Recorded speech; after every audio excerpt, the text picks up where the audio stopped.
Hello everyone, welcome to Wind Down Wednesdays. I'm your host Paula Taylor and this is mini episode 3. Today we are going to do a 10-minute discussion about what happens when growth meets resistance. Then we're going to do a 10-minute meditation on that.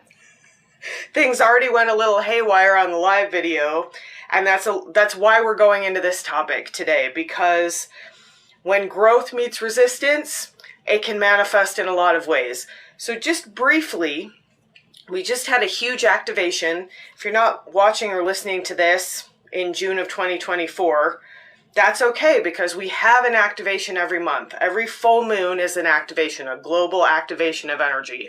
We also have personal journeys of activation, individual activations that come in the form of receiving healing from someone. Stepping into a Reiki attunement is a good example of a huge activation that happens for people. But all the time we've got energy coming into our system. And that's all I mean by activation. A large amount of energy coming into our system. We just had a huge one a couple days ago. But again, it happens monthly on the full moon. Now we're heading into a full moon and the summer solstice in this hemisphere. So there is a ton of energy happening right now. Our first mini episode, we talked about dealing with intense energy. That was leading up to this activation. So this is a little bit about like what happens after the activation. And also in general, whenever we're doing growth work, whenever we're aiming to expand, we tend to meet resistance. It's a natural part of the process. It's a natural part of being human. So what do I mean by resistance? When growth or expansion meets resistance, what does that even mean? What does that word mean in this context? And essentially it just means fear. It means restriction or constriction in the physical body, in the energetic body, in the emotional body. So change is scary.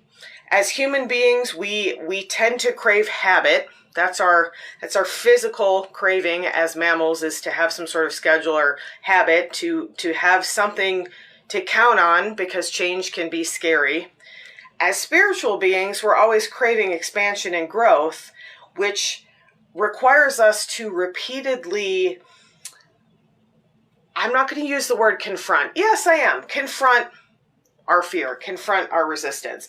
But there's some nuance in there that I want to talk about. So essentially resistance is just fear. Fear of change, fear of losing something a lot of times. So we've had a bunch of energy come in. The analogy that I've been using is this idea of getting new clothes or even a new wardrobe. So in order to put new clothes in my closet, I may have to clear out old clothes. That brings up a lot of feelings for us. There's just the fear of change. Things are getting different. I don't know. Uncertainty. I don't know what's happening in the future. There's the fear of letting go of something that served us for a really long time. These old clothes served me well. I'm not sure how I feel about letting them go. What if the new clothes don't work quite as well, or they don't fit as well, or I don't like them as well? There's fear of losing things as well. So a lot of people have reached out to me recently with this big activation that's been coming in about losing people in their lives. And whenever we shift our vibration, that is actually a natural consequence of growth, is having people sort of leave your orbit. And I don't like to think of this in a judgmental way. Sometimes people will say, I outgrew this person. We just grew in a different direction. Our vibration changed and we're no longer in harmony. We're no longer in resonance sometimes with people who have been in our lives previously. And that's really hard. We don't like to lose people. Even though all relationships are impermanent, that's the nature of being mortal. We're going to lose people eventually to death. We don't like that loss. We don't want to think about it. It brings up uncomfortable feelings for us. So resistance is basically any discomfort, which is usually fear. And it can manifest in so many different ways. It can manifest as physical discomfort. It can manifest as emotional discomfort. It can manifest in a really weird, vague way, and that's what I want to talk about. So we had this huge activation leading up to that, and sort of since then, for me personally, I've been having a lot of weird hiccups in my life. So luckily nothing huge going wrong, no big like horrible things. It's all these little things that keep happening, and that can sometimes be a sign that we're encountering resistance. So if you think about an obstacle course, it's a lot easier to just run down a track with nothing there. If we start putting hurdles in the track, let's say, it's going to slow us down because we have to decide, we're going to jump the hurdle, are we going to go around the hurdle, what are we going to do? The more complex the trail in front of us, the more thought we have to put into it, and the more it tends to kind of slow us down. We're meeting resistance. That clear path down the track, there's no resistance, we just run as fast as we can. When we start putting hurdles in there, that's resistance. We're encountering resistance. So what's been happening for me is all these like little things not going well. Technology not working the way I want it to. Yesterday I locked myself out of my house. But again, didn't end up being a huge deal because it turned out my neighbor was home who happens to have a key, and I got right back in, slowed me down. I was about 10 or 15 minutes late to something that was just a casual get together. It was not a big deal, but it's enough to throw you off. Again, we're creatures of habit. And if you're used to kind of like being in a flow, which the more work you do in this realm, the more flow you can access. When things aren't in flow, it's usually a sign that like something's going on you need to pay attention to. This can also manifest as like just things feeling off. Like I don't feel sick, but I don't feel well. I don't feel great, but I don't feel terrible. Like it's like this in between kind of like something's not quite right, but maybe I can't put my finger on it. A lot of times that is us encountering resistance. So just briefly, before we jump into the meditation, let's talk about how do we meet resistance? Because most of us meet resistance with force. We either avoid it. That's one way. Like, I'm just not going to notice this. I'm not going to think about it. Why is everything going wrong for me? I don't know. The universe must not be on my side. Like that. Believe me, I have been there before many times. Now what happens to me is like, things aren't going well for me. What do I need to look at? It's like a sign for me. It's a little bit of a sign like that I need to look closer at something because there's some resistance going on. So we tend to be avoidant. We don't even know we're in resistance or we're encountering resistance. We don't recognize it as resistance. Or we tend to meet it with force. We tend to be judgmental. We tend to shame ourselves. Like, I'm going to knock a sledgehammer through this resistance and I'm just going to barrel right through. Or there's this like shaming thing. What's wrong with me? I thought I wanted to change. Why do I have all this resistance? And then this shame kind of comes up about, feeling bad about ourselves because this is a natural cycle. But we're so used to judging ourselves and kind of shaming ourselves that a lot of times we jump right into this, what am I doing wrong? That's my limiting belief that comes up when I meet resistance. It's like, oh, I must be doing something wrong. What am I doing wrong? So that's not effective. That's not an effective way to deal with resistance. What is effective is, first of all, to look at it, figure out what it is, where it's coming from. That's uncomfortable. It's a little bit about sitting in discomfort. We did a show very early on about sitting in discomfort. And then we need to soften to the resistance. So if you think about, I'm trying to come up with a good analogy about kind of softening, and if you think about water, this is what first came into my mind. Water meets a lot of resistance. Think about the Grand Canyon. But eventually, the softness of water, the flow of the water, wore down through the rock this huge, amazing canyon that people now go to visit because it's so beautiful and amazing. That is softness. So when we make space for our resistance, when we send love into it, which is really what softness is, then we can actually create space of safety and the resistance may actually dissolve. We may be able to release it.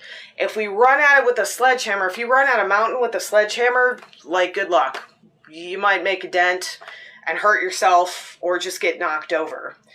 But if we come at it with a softness, sometimes it takes some time. That can be frustrating. But just the act of introducing love and softness to our fear, to our resistance, can be absolutely transformative. So we're going to step into a short 10-minute meditation, guided meditation, Reiki and sound healing session to help you soften to your resistance. We're always dealing with resistance, whether it feels big or not. There's always resistance in our field, in our system, physically, emotionally. We've got discomfort, we've got pain, we've got tension. All of that is just fear manifesting. It's just resistance. So we're going to step into a short meditation. just to invite ourselves to soften a little bit to that resistance. See if maybe we get even just a slight bit of change. We get a mini cavern today, and eventually we get a big canyon of flow to remove those obstacles that the resistance creates for us. So let's meditate together. For this meditation, just find a comfortable position. You can be sitting up, you can lie down. Don't do this while driving, but beyond that, just be in a comfortable place. We're going to start today a little bit differently than we sometimes do. We're going to include some oxytocin breath, but before we even do that, I'm going to invite you to do some gentle thymus rubs or thymus taps. So you're just going to put your hand, either hand on your chest, right at your sternum, right at your breastbone, and just gently rub in a circle. This feels the most gentle to me. You can also thump kind of gently with a fist or tap with your fingers. That feels a little bit disruptive to my system, so I like the rubbing. You can do whatever feels good to you. This is a signal to our body to come into safety, that we are leaving our fight, flight, freeze, fawn response, that sympathetic nervous system, that fearful nervous system. We're coming into rest and digest, into parasympathetic mode, into safety.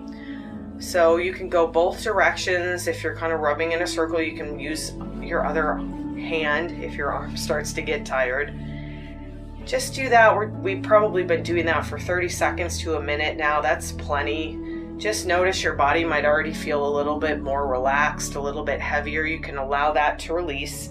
And now we're going to do 3 to 5 deep oxytocin breaths together. We're going to let the breath float in strongly through the nose. We're going to breathe out through the mouth with an audible ha sound, vibrating the nerves that in turn vibrate the vagus nerve. Just another way to tell the body that it's safe. So as you're ready, nice deep breath in.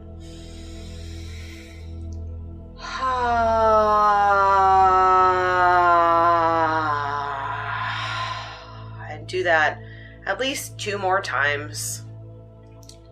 Just inviting the body into safety. Anytime we're looking for a shift, it helps to come out of a triggered response and into that ease, that rest and digest mode.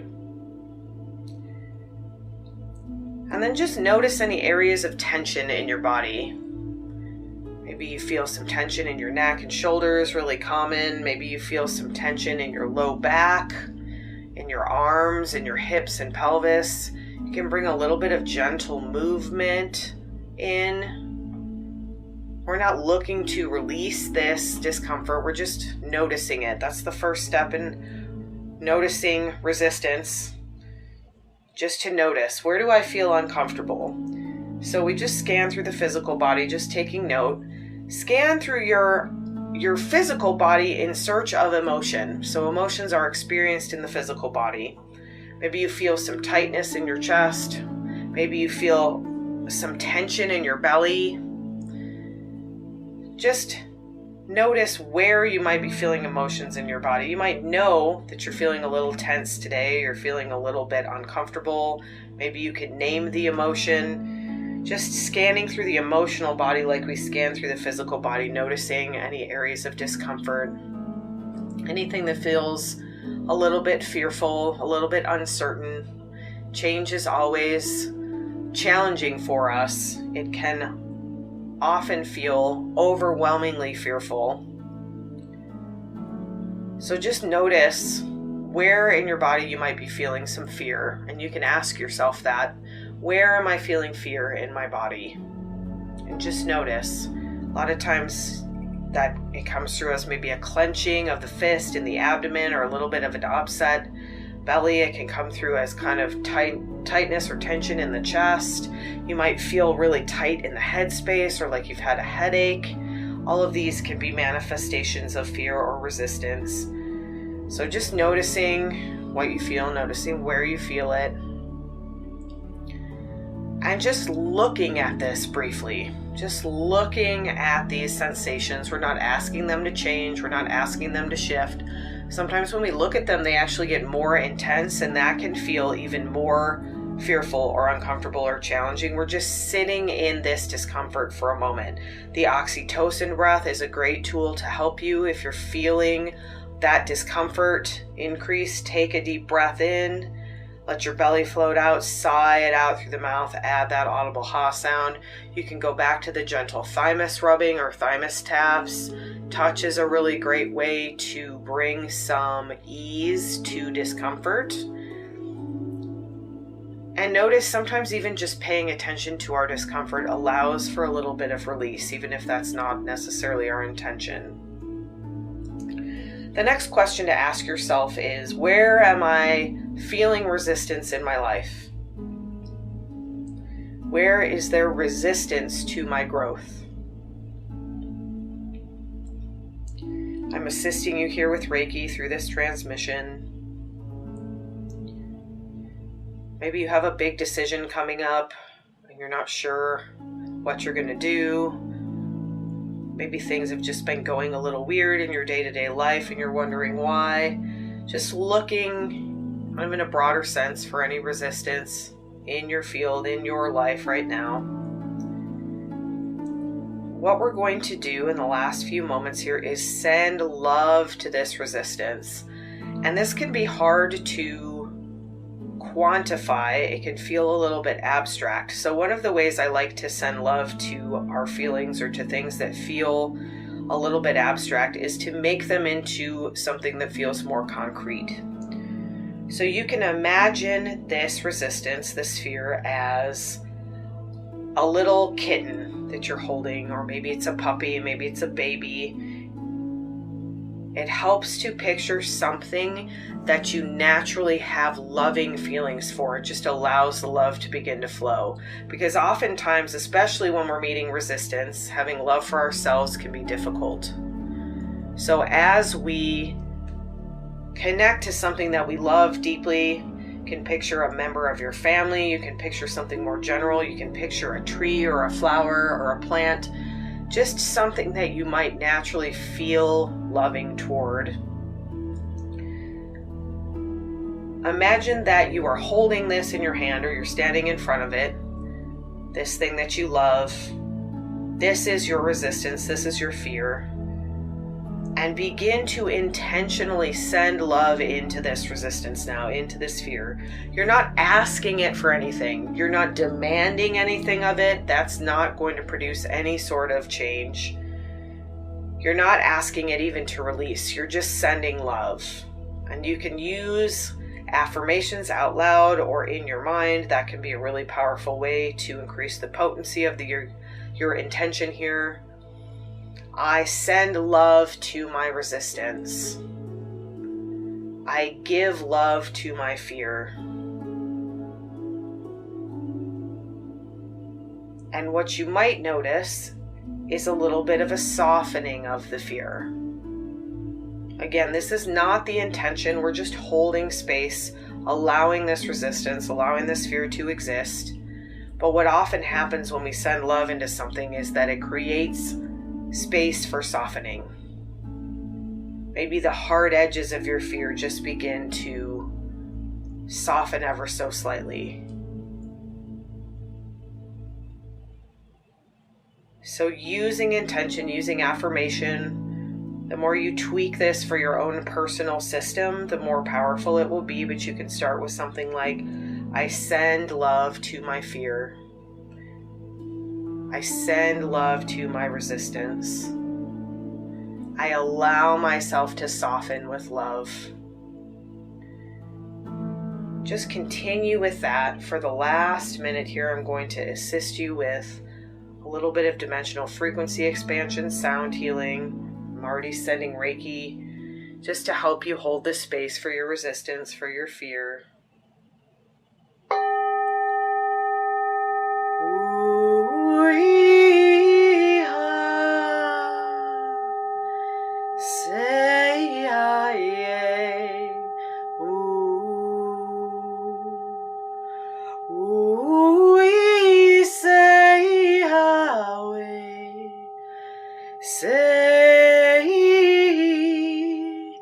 Say away.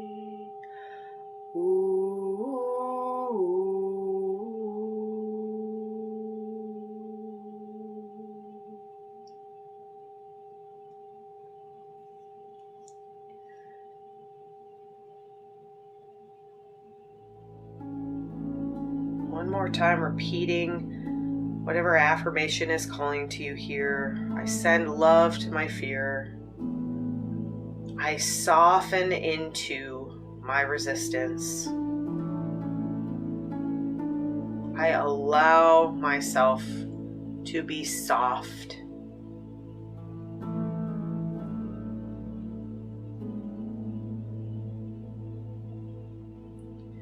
As you're ready, bring your hand back to your heart. Do a few more of those beautiful thymus taps or thymus rubs, whatever calls to you. Again, just inviting softness in the nervous system, in the body here.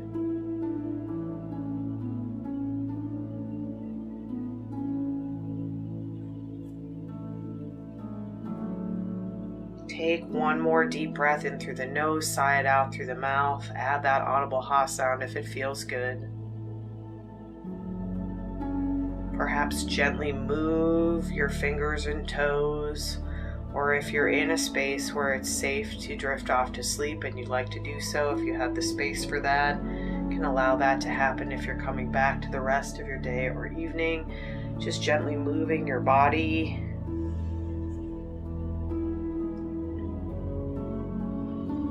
Satnam. The truth of your identity is that you are a being with access to limitless flow. And the more you soften into your resistance, the more flow you will allow into your being. If you haven't already, when you're ready, open your eyes. Have a beautiful rest of your day or evening. I will see you next week for Wind Down Wednesdays. No.